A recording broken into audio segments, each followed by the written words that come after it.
ओम सभी को सादर नमस्ते जी।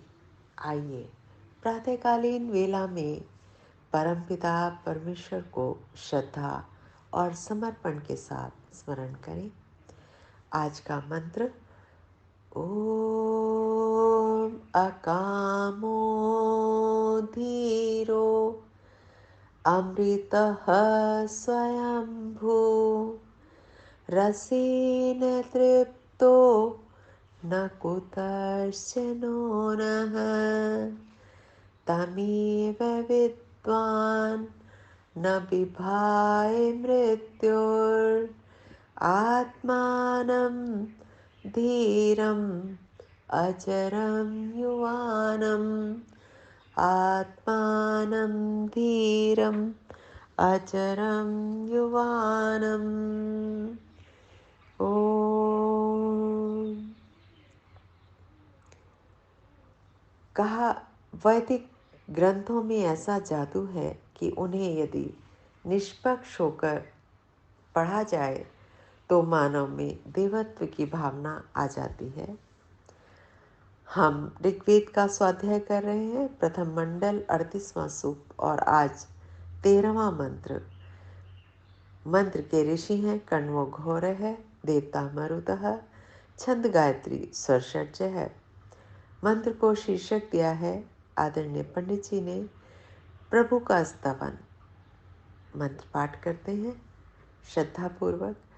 ओम अच्छा वदातना गिरा जरायै ब्रह्मणस्पतिम् अग्निं मित्रं न दर्शतम् अग्निं मित्रं न दर्शतम्।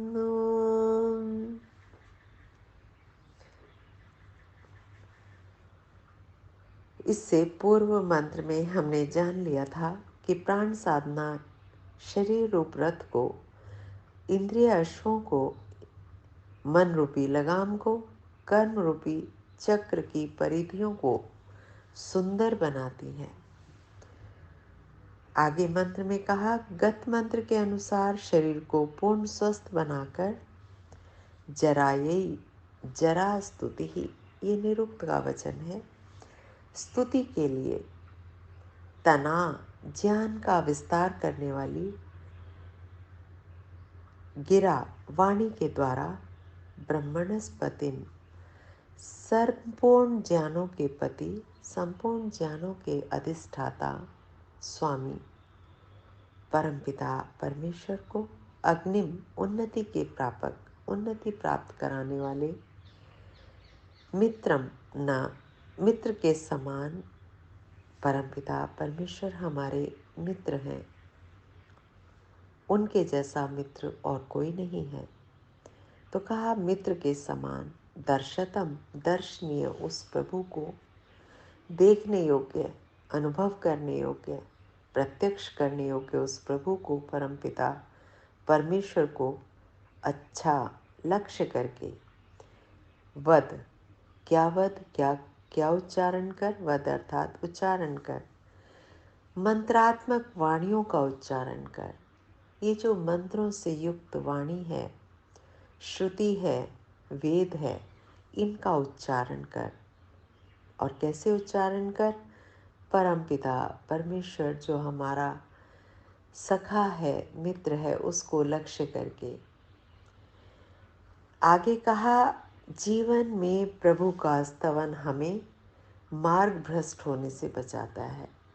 हम कभी भी सन्मार्ग से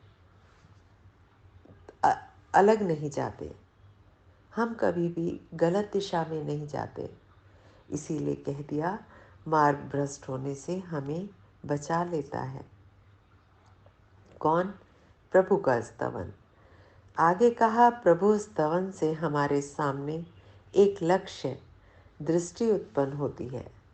हमें ये पता चलता है हमारे जीवन का लक्ष्य क्यों हो, क्या है, हमारा जन्म क्यों हुआ, हमें करना क्या है। यदि लक्ष्य सामने ना हो तो चलने का कोई औचित्य नहीं होता। आगे कहा, हमें इस प्रभु की भांति ही ज्ञान का पति अर्थात आगे ही आगे बढ़ने वाला, सबके प्रति स्नेह वाला व दर्शनीयाकृति बनना है। दर्शन करने योग्य आकृति हमारा स्वरूप हो, ऐसा बनना है। ईश्वर का जब हम ध्यान करते हैं, ईश्वर की स्तुति करते हैं, तब हमारा यही लक्ष्य होता है कि जैसे पुत्र पिता के समान बनना चाहता है, हम भी ईश्वर के गुणों को धीरे धीरे अपने भीतर लाने वाले बने। आगे कह दिया, वेदवाणियों के द्वारा हम प्रभु का स्तवन करें। वेदवाणी का उच्चारण करके ही हम ईश्वर को स्तुति करें, ईश्वर का ध्यान करें, उसका स्तवन करें। ये वेदवाणियाँ हमारे ज्ञानों का विस्तार करने वाली हैं। सारा ज्ञान वेदवाणी में ही तो है। वेदवाणी जितनी जितनी हम पढ़ते जाएंगे, उसके अनुकूल आचरण बनाते जाएंगे, उतना उतना हमारे भीतर ज्ञान का विस्तार होगा। हम ज्ञानवान बनेंगे, अपने लक्ष्य को जानेंगे और उस लक्ष्य की ओर अग्रसर होंगे।